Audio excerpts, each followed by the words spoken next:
안녕하세요. 이해란의 제멋대로 남편입니다.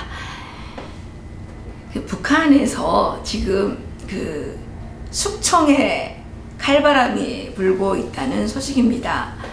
일본의 아사히 신문이 발표를 했는데요. 국가안전보위상에 있던 김원홍은 지금 협동농장의 농장원으로 지금 쫓겨가 있다고 하는데요. 북한에서는 이런 일이 그렇게 드문 일은 아닙니다.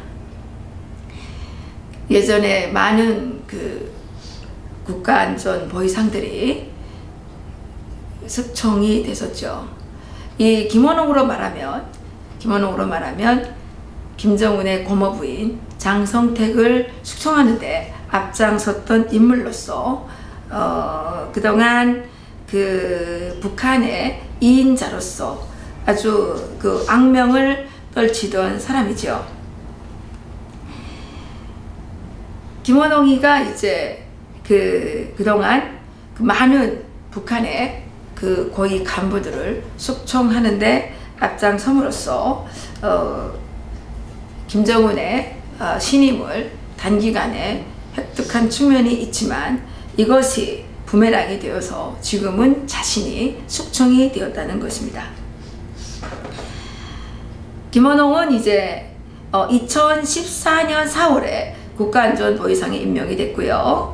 2013년 12월에 장성택 노동당 행정부장을 숙청했고 2015년 4월에는 현영철 인민무력부장 그리고 또 최영건 내각부총리 등을 숙청하는데 이제 앞장이 섰죠. 그러면서 북한에서 김정은 다음에 2인자로 불리기도 했었는데요.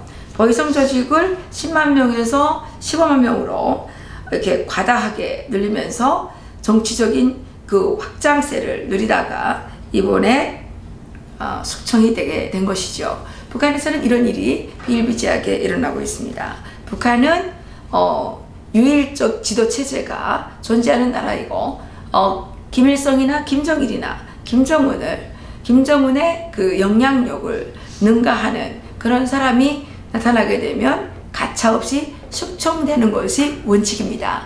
한때 함경북도당 책임비서를 지냈던 조아묵의 책임비서가 있는데 이 사람이 이제 책임비서로서 일을 하면서 함경북도 내 인민들의 인기를 상당히 얻었습니다. 그래서 조아묵의 만세까지 부를 정도였는데요. 이것이 김일성에게 보고가 되자 김일성은 이 사람을 가차없이 숙청을 해버렸죠.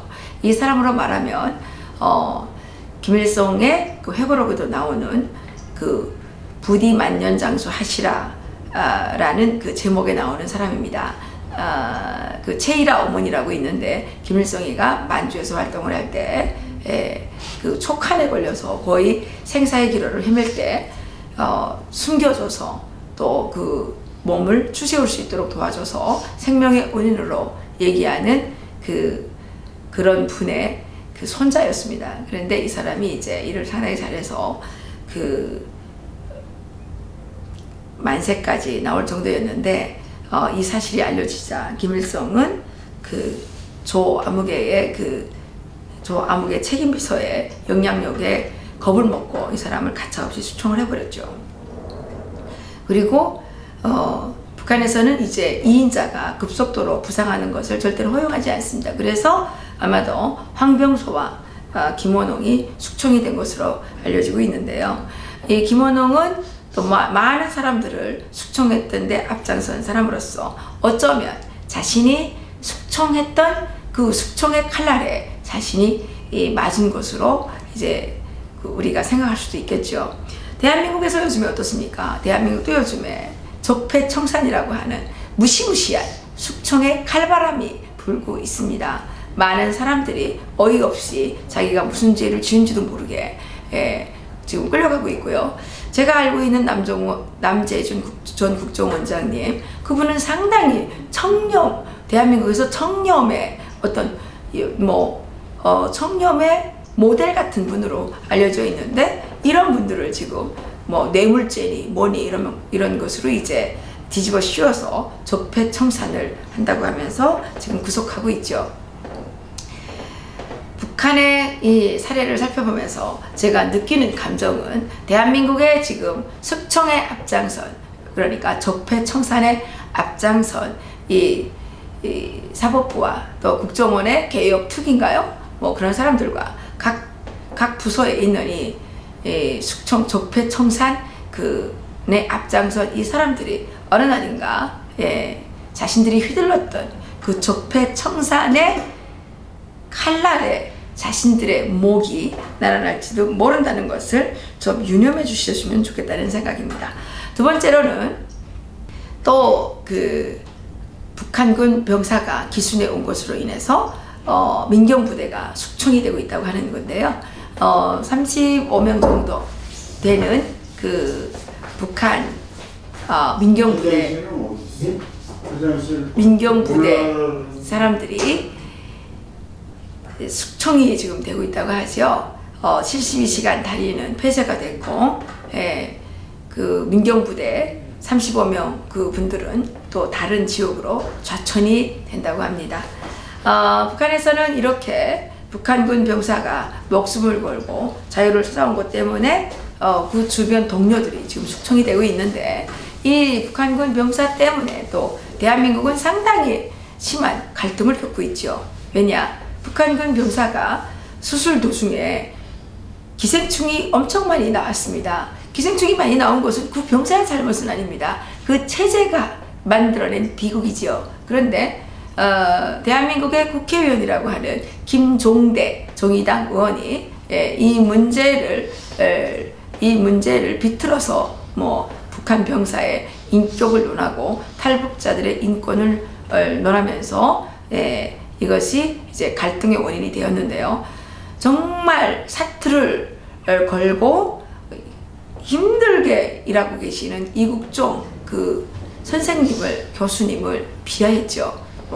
인권 침해를 했다느니, 위력법 위반을 했다느니 이러면서 그 미국의 그 종북적 활동을 열심히 하고 있는 민족통일 신문에도 그러한 내용이 게재가 됐는데요.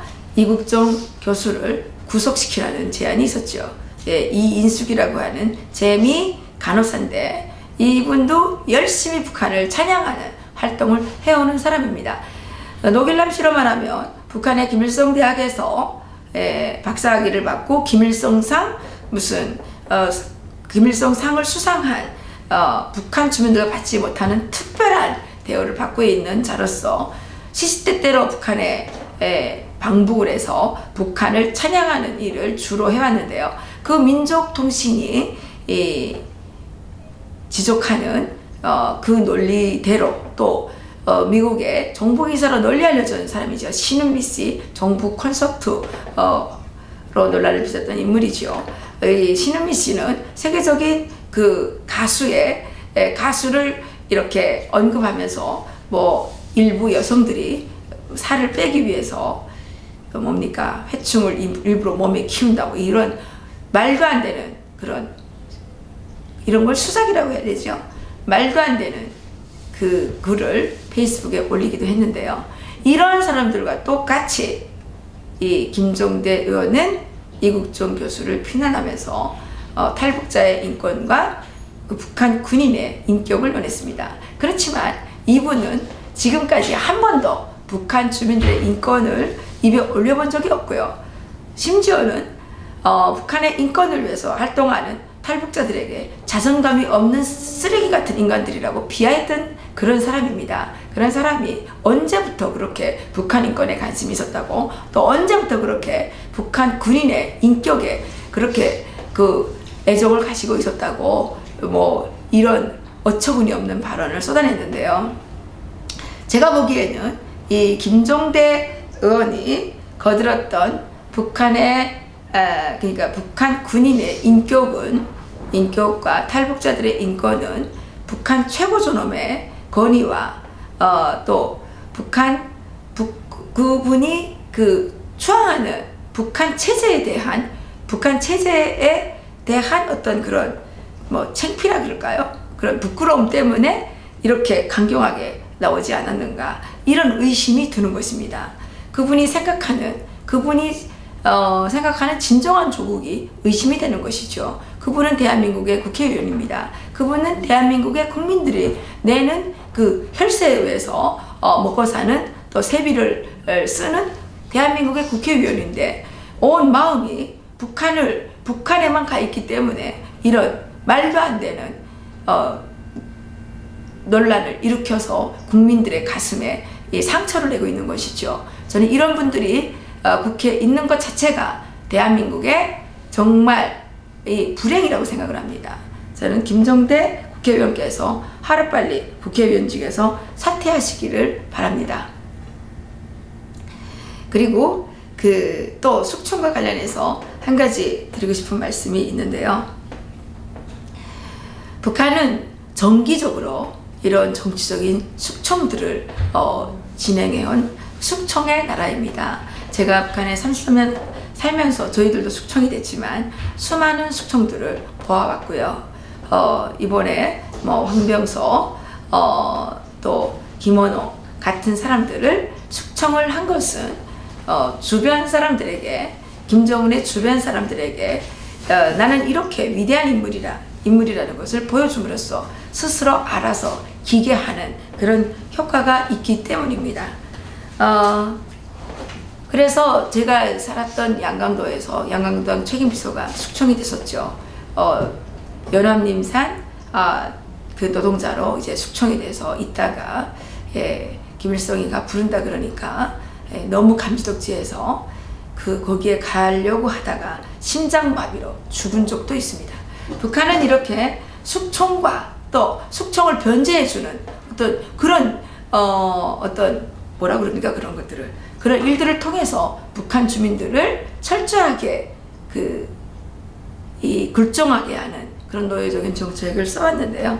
대한민국이 지금 적폐청산이라고 하는 어이없는 숙청의 칼바람을 계속적으로 일으키고 있기 때문에 북한에서 공산 숙청의 그런 칼바람을 맞아본 사람으로서 대한민국의 미래가 심히 걱정되어서 오늘 한 말씀 드리게 되는 것입니다.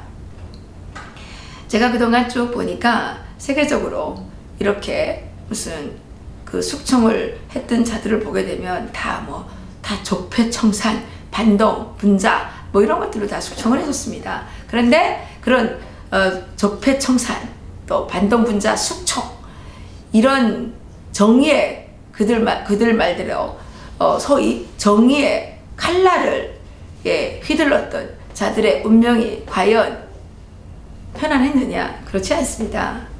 자기들이 휘둘렀던 그 숙청의 칼에 맞아서 그자들도 역시 숙청의 그 길을 걸었다는 것이 지금까지 알려진 역사적인 진실들인 거죠. 북한에서도 그랬고, 중국에서도 그랬고, 대한민국에서도 앞으로 그런 일이 꼭 일어날 것이라고 저는 생각을 합니다.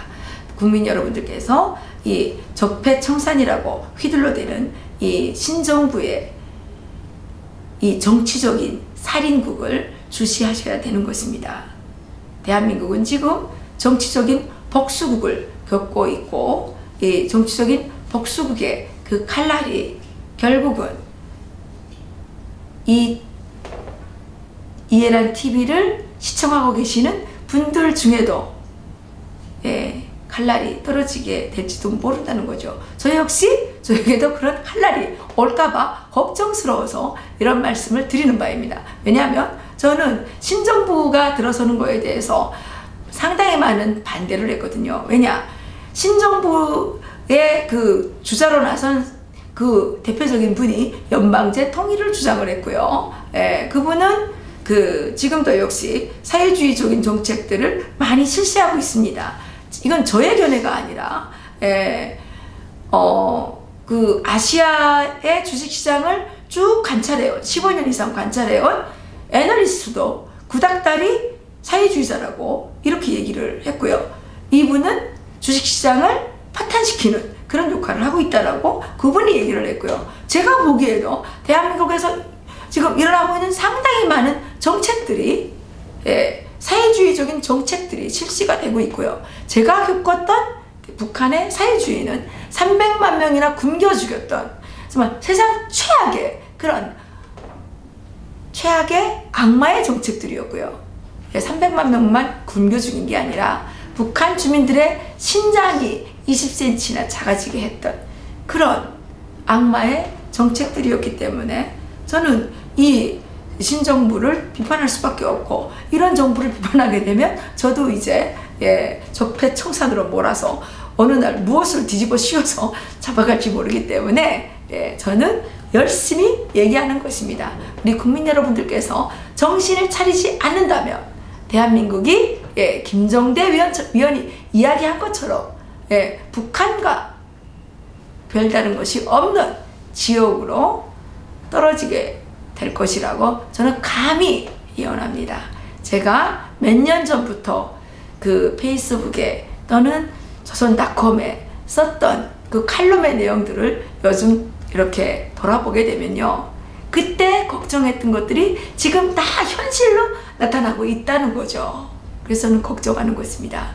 저는 사회주의라고 하는 침몰하는, 지옥으로 침몰하는 배에서 뛰어내린 사람입니다. 그래서 우리 국민의 미래가 걱정이 되고, 우리 아들의 내일이, 우리 아들의 운명이 걱정이 되기 때문에 오늘 또 남들이 다 쉬는 토요일에도 쉬지 못하고 여러분들께 열심히 말씀을 드리는 바입니다.